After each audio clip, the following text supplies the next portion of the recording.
If you don't stay down and you never quit, come on over here and sit on the far end of the bench.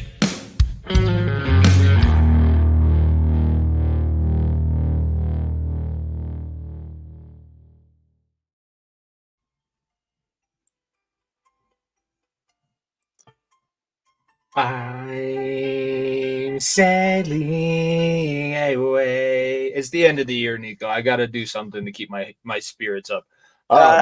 Hey, luckily we got through the holidays, and like I said, we're recording this before the holidays, but luckily got through the holidays, and you're enjoying life on a ship playing pickleball and winning at bingo. That's all. Yes. As you're listening to this, Jimmy is winning a lot of money at the bingo table with his family. I know he is. Oddly enough, I never get a bingo on my card. I just wait for the person to yell out bingo, and then I somehow end up with a card that has bingo on it. So yeah, I did a good job at the bingo tables. I closed down the karaoke bar a couple times. While you guys are listening to this, it will be following the Christmas weekend, and you guys will be in for a treat if you enjoyed listening to somebody's pain, because after this segment with our picks, we will be re-releasing the episode right after the Bengals lost the Super Bowl to the Los Angeles Rams. So we do have that content coming up for you guys. We are recording this we're recording this on December 19th is when this is being recorded. So like we did a couple weeks ago, we're making picks a couple weeks in advance. It went well for me. It didn't go so well for Nico the last time. We talked about it on our last episode. If you haven't checked out that episode or the Bull Pick'em show that we did from 2 weeks ago, be sure to keep going back to that. We put all the dates associated with the games, and when I'm back off the ship, I'll give everybody an update as to where we're standing. But as of now, what we know, Nico's in the driver's seat. He's 1-0. Everybody else is 0-1.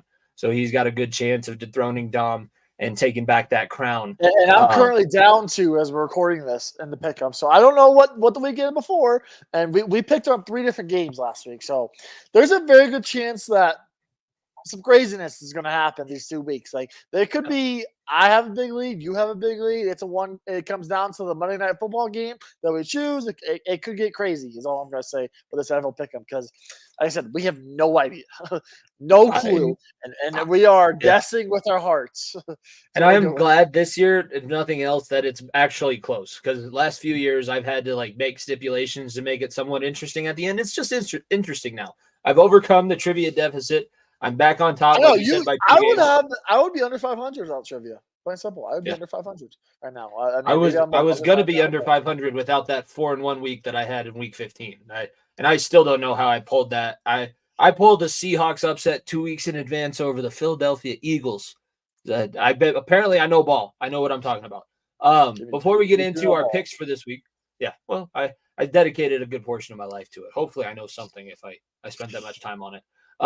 We're going to talk, since this is coming out the New Year's and we have some New Year's Eve games, just going to mention Happy New Year to everybody. Hopefully everyone was able to get anything they wanted out of 2023. And I'm not sure if you're somebody who does resolutions or if you just kind of want to, you just try and live each year the same and continuing to get a little bit better. But if you have any New Year's resolutions, Nico, what are you looking forward to going into 2024? Like I'm looking forward to a lot of things. Looking forward to continuing working with the PLL and continuing there, and hopefully winning a championship. I'm looking forward to lots of the different family things going on. Obviously, the little nephew is growing up. He starts talking. He can say "unk," and he can say "kuh." Now he can't put it together, but he can say "unk" and he can say "kuh." So that's kind of fun, and there's a lot of great things going on in my family. My brother will be in grad school. My family will have lots of different things on the horizon. So I'm very, very looking forward to lots of family games, because this year, I'm not going to go into details, was a little tough on my family with some things that happened behind the scenes. But luckily next year is going to be a lot more tidiness and a lot more bigger, greater things going on. And like I said, I could not be more excited. Yeah, I think you kind of look at every year where there's good and bad, and there are years where it's definitely worse. I mean, it's noticeable, but the best part about that normally is around New Year's, you are with the people who you're trying to move forward with into the next year. So I always really enjoyed that. It's going to be different this year, and I don't know if we're going to have bad luck or what, but normally in my Italian household, we cook some sausage, and you're supposed to eat sausage at midnight, and it's supposed to give you good luck for the next year. What I'm looking forward to is continuing to teach. I'll be finishing up my licensure classes in 2024 in the spring. Hopefully going to open up some opportunities for me in that field and continue to progress as a teacher. Looking forward to finishing up this wrestling season and seeing where things go, because I'm kind of considering maybe I won't be coaching or taking some time away while I'm working on my master's, just to not overload my plate. But there's just a lot of personal growth that I want to do in 2024. I read 36 books. That was a resolution that I set down at 2023. Good for you. I think I said I needed to read more, and I did not do that, fortunately. So I will hopefully try and be better with that too, because I have lots of books, things that I want to get done, want to read. But I'm proud of you. 36 is very, very impressive. I set my goal at 24, and I said if I read 24 books, at that point, I could justify spending a good majority of my paycheck on a PS5. I still haven't bought the PS5, and I've blown past 24. But I've always loved to read, and now it's kind of just reignited that passion. So I'm excited. I'm bringing a lot of books on the cruise. I'm not paying for Wi-Fi. I'm going old school. My phone is going to be nothing more than a paperweight and a camera, and that's all I got. So those are things that I'm glad I was able to pick up and just continue to work on in 2024. And then I want my family to stay happy. We got some big things coming up. I can't say on here, depending on who's listening. I'll tell you after the show. But yeah, the family's going to be expanding in certain ways, and things are moving in cool directions for the both of us. So it's awesome. And yeah. New Year's resolution, as always, continue to bring in more bench warmers. It's fun having people here that we can talk to and joke with and go back and forth with. We've gained every year. We add new people every single year that listen to our show. Like I said, we're very, very appreciative. This year was probably our most successful thus far. We've had some of the most successful shows. Obviously, we had a championship. I'll let you put the banner up one more time to end the year, just to do it one more time for 2024. But yeah, like I said, we've been very, very, very, very thankful for everyone that's listened, and very, very thankful for everyone that has sat through distraught times, and also very, very high, exciting, best moments of my life, or in our lives, moments that have come up. So Bengals losses. Are you talking about the night where we had to re-record an entire episode? Yeah, you name it, we've done it. Like I said, we're recording entire new episodes, recording 4-hour shows that probably should have only went an hour. We figured it out, luckily, slowly but surely, and we'll continue to figure it out. Yeah, no, I appreciate everybody, and I appreciate you. I sent out a tweet 4 years ago, and I asked for a co-host, and you showed up. I should have just texted you in hindsight, and I think I've said that a couple times, but it was my solo shows were hard. And having a guy that I know and a guy that I've known forever, because now I'm teaching the kids that are the same age that we were when we met. So I'm not going to say that because I don't like feeling old, but I do appreciate you jumping on and being the co-host. It is one of my favorite things to do every single week. It's weird when we don't have something, when we don't do it a week, and it's weird when I don't get to hear your voice, and not to get sappy, but to talk to you every single day and about different shit going on. So it's like I said, it's grown our friendship, grown our familyness, and like I said, it's fantastic being able to do this every single week and produce and talk stupid shit every single week and have people to listen to it.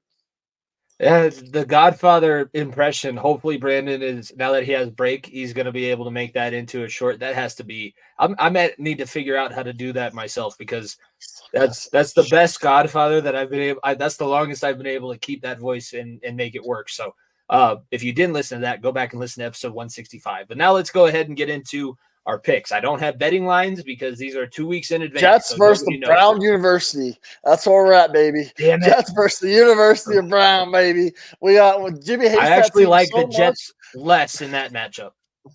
Jets less. There we go. Jets versus the Browns in Thursday Night Football. Why have we gotten such bad Thursday Night Football games? Is this the NFL punishing out Michaels?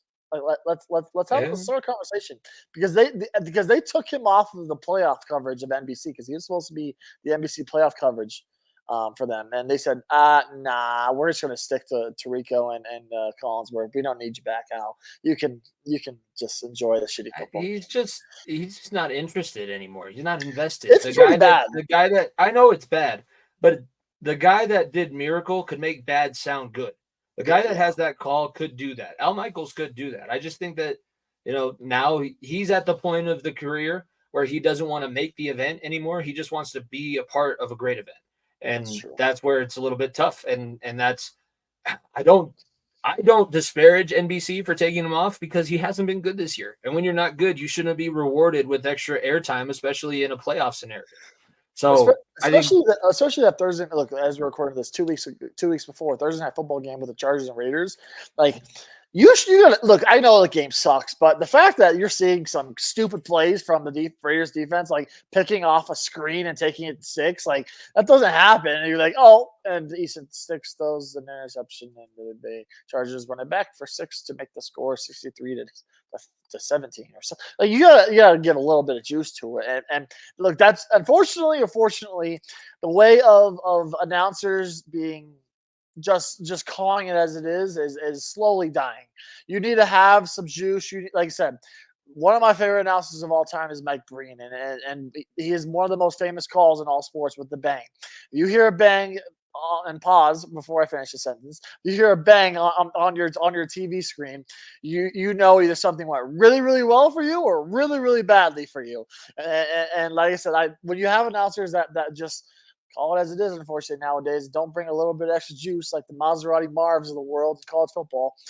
It's what you're going to get. But yeah, these Thursday night football games, it's just stinker after stinker. It really, look, the NFL has done us justice. Not me, but because I'm single, but most of everyone that has a girlfriend justice, because you can take Thursday nights off. You can tell the lady friend, hey, we're gonna skip Thursday night football this week. Let's go out and do something you want to do. Let's do what? Let's go to the pumpkin patch. Let's go see zoo lights. Let's go pumpkin patch.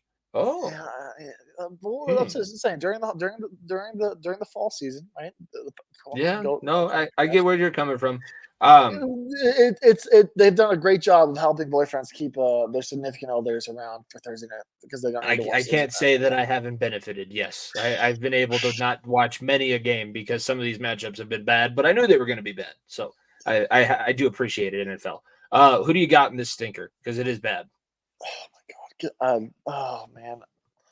I'll go Cleveland because Cleveland's a better football team and they're a better defense. And I don't think the Jets would be able. Jets scored 0 points against the Miami Dolphins. That Miami Dolphins defense is not anything to it's advanced. They produce good fantasy points, but they do not have a ton of studs everywhere. They have Jalen Ramsey, they have Bradley Chubb, but that's like I said, they lost Jalen Phillips. They had some pieces, but they're nothing to be scared about. The Browns defense is something to be scared about. Seeing Myles Garrett stare down Zach Wilson's poor head, it may be the end all be all. And look, this may be a game. It's kind of weird saying this, and I hate to change topics so quickly, but could be a game that Salah might have his job on the line here.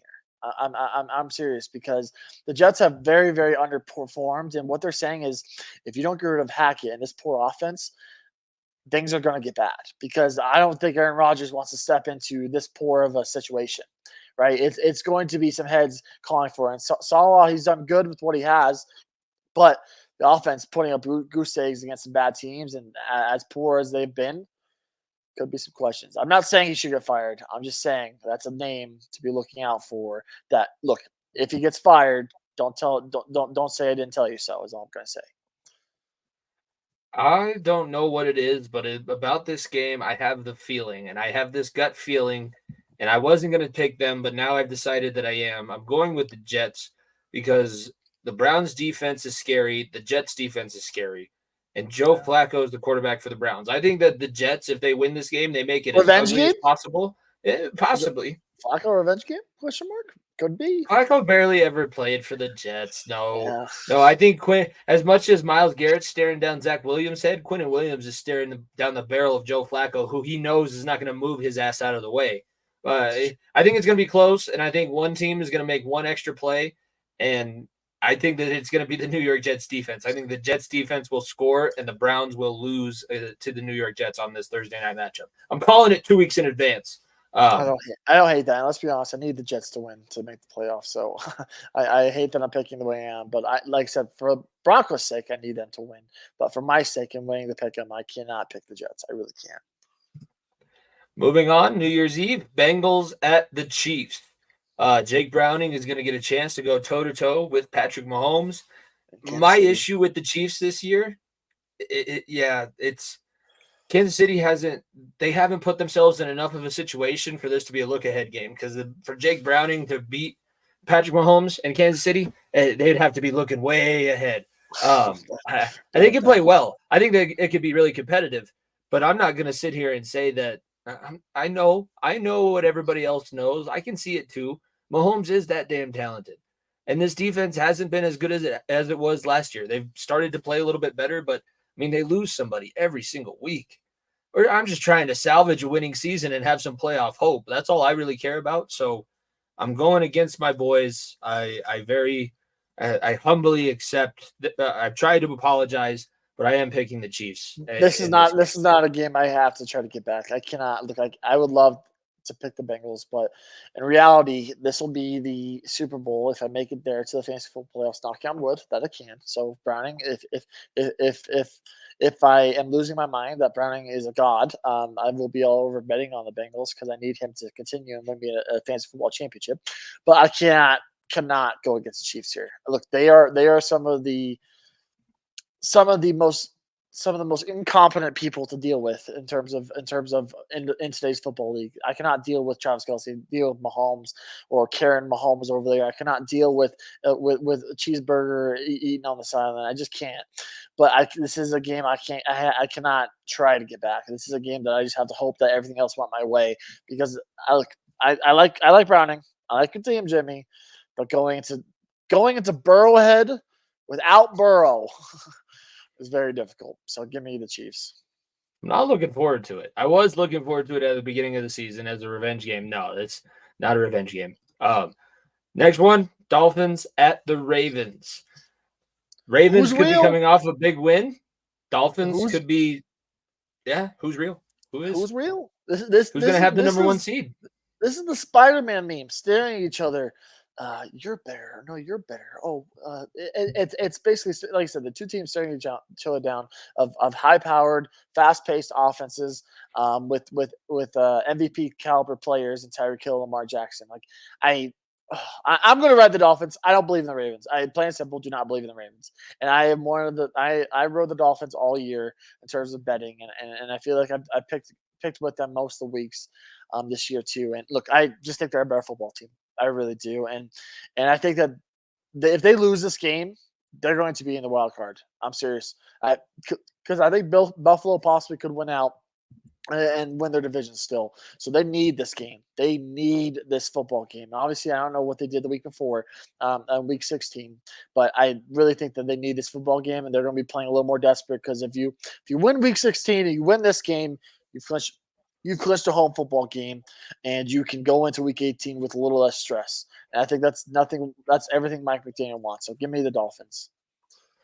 Yeah, you're going to make me do it 2 weeks in a row, but I am going to go against you, and I'm picking the Ravens because in my scenario, if I win the pick'em, then the Ravens pick up a huge win against 49ers, and then they come into this one, and it's for the number one seed in the AFC, and they could clinch it in this game. So if Lamar Jackson doesn't have his normal injury around this time of the season, if the Ravens continue to play like Roquan Smith has turned that defense, it's not the 2001 Ravens, but they are very, like, you're not getting any easy yards against those guys. They're hitting you on every single play, and they come back from adversity because they won a game in overtime on a punt return a couple weeks ago. So as much as I hate them, it doesn't mean I don't respect them, and I'm going to respect them, and I'm going to pick the Baltimore Ravens to beat the Dolphins. I think that it'll be an upset. I'll give you that. I think that the Vegas will have the betting odds in Miami's favor, and I just don't know if Miami's there. I don't know. At home, they may give a -3. I think it would be a -3 just because of the home field advantage. But that'd be, like you said, the Vegas odds are going to be very juicy on both sides. It's going to be enough to be like, you know what, to pick them if I win on the good side. If I'm on the good side, things are going to end up well. Moving forward, it's your Broncos facing the sorry-ass Chargers, who got 62 points put up on them because they just fucking quit. There's no other way to say that. They just absolutely laid down, rolled over, and died. No fight whatsoever, and they just don't. Very nice way of putting it with that. That's a very, very nice way of putting that. And they sound harsh Chargers fans. That was very, very nice. The fact it's Jordan Belfort on the phone. It's very funny that they let Brandon Staley do a halftime interview during that football game. B also let him walk out of the tunnel because if I had any sort of freaking pride as a Chargers fan, I'd be like, stay the fuck inside. I'd be like, don't even just go up in the booth. Don't even come out here. It's not worth it. Not worth it. You're done here. You're not. Everyone knows you're done. You know you're done. Just stop. We can't embarrass ourselves more than we are. And here they are, embarrassing themselves more than they have. I'm picking the Broncos here. This, like I said, this will be a massive game because the Broncos win this football game and the week before. Like I said, I'm betting that they beat the Patriots. You'll be above 500 after starting 1-5. You'll have won 8 of your last whatever games it was, 8 of your last 11 or whatever it is. And that's huge. Even if you lose last week, which I hope you don't, but even if you lose last week, that's a successful season. And after everything you went through last year and everything you went through at the beginning of this year, Sean Payton doing this massive a turnaround, there is a conversation that he should be coach of the year. I know D'Amico Ryans is there. I know there's a lot of other coaches, Stefanski possibly, Harbaugh. There's a lot of coaches. The guy in Detroit. There's a lot of coaches that deserve it, but Sean Payton, not many coaches or teams start a season 1-5 and sniff the playoffs like the Broncos are. You're not in the playoffs, but you're sniffing it. You smell it, right? You smell what the Rock is cooking. You can smell it. You don't taste it yet. You're not eating that Baba Bazoo over there that Tommy DeVito's cooking, okay? You don't taste it yet, but you could smell it, and you realize you're close, and that's all you wanted from the start of the season. Like I said, just all you wanted. All you wanted was a competitive football team, and you win this football team. You have a chance going into Week 18 and playing your division rivals with a chance at the playoffs on the line. Nothing gets better than that. So, like I said, hopefully this isn't a look ahead, but I think we win this football game. And like I said, Brandon Staley is gone, unfortunately. If he was still on, still coaching this game, we'd cook them. Is all I'm going to say. As bad as we did again. Did to them 2 weeks ago, 3 weeks ago, 4 weeks ago. We're fucking skipping ahead of weeks. 4 weeks ago now, as you're listening to this, but no, I'm going Broncos. I cannot pick the Chargers. I was gonna pick the Chargers if this was the week of the interim head coach bump, but it would have been the week before. We didn't pick the Chargers, and the Broncos at home, they have too much to play for to lose to this team. And Easton Stick is not going to make this Broncos defense. There's a hockey stick starting out there. It's not even. It's not even It's an NFL player. Hey, look at the twig out there, eh? You can rip some nice dangles with that twig, eh? Good looking twig, an absolute beauty of a twig. The twig does not work. The twig has not worked at all whatsoever. Sunday Night Football, last game for Week 17, and then we're off on our bye, and I'll update everybody back when we're going to be releasing our next episode. Sunday Night Football, NFC North, Packers, Vikings. I'm going to go with my social life in this one, and because it's Nick Mullins versus Jordan Love, and Jordan Love is better. He's playing a lot better, and the defense is now letting him down. So I guess as a Packer fan, you can at least look at Jordan Love and say he could be our guy next year. I'm good with that. I think that the Vikings at home, it's just a weird rivalry game. Yeah, with Nick Mullins. With Nick Mullins. Yes. I don't hate it, but what a terrible take I had saying that the Packers are going to make the playoffs, huh? I mean, fuck me, right? I thought everything was going their way. I thought they're all for sure they'll be good, and then they decided to shit the bed. Shit the bed the last couple of weeks, unfortunately. Call it jet sweep. Maybe it'll make it better. Call it jet sweep. Make it better. No, that's all they do. That really is all they do. Look, I'm going to Packers here. I think they're a better football team. Nick Mullins didn't show me anything last week. I'm going to ride the Packers. Sunday Night Football, it's going to be riding on fucking the Packers versus the Vikings. We picking them? Is there a Monday Night Football game? Not Monday night this week. New Year's Eve game. I am fully prepared for Jordan Love to make or break my pick 'em. I will say it right here. I am fully prepared to go into Sunday Night Football either down one, tied, or winning and banking on Jordan Love. Because I think, like I said, I with the games we picked, I really do think that this will even out by the Sunday Night Football game. And I think that we are going to be riding on your girlfriend's Minnesota Vikings and my playoff hopeful Green Bay Packers. So here we go, Green Bay. Here we go. So I hate that I just said that out loud, and I hate that that's where the Let's picture's gonna end go up, but Packers. here we are. I'm gonna get in trouble for that one. I shouldn't have said that. You definitely are. Recap for our week 17 picks. Hopefully these don't sound as dumb as I thought as they might.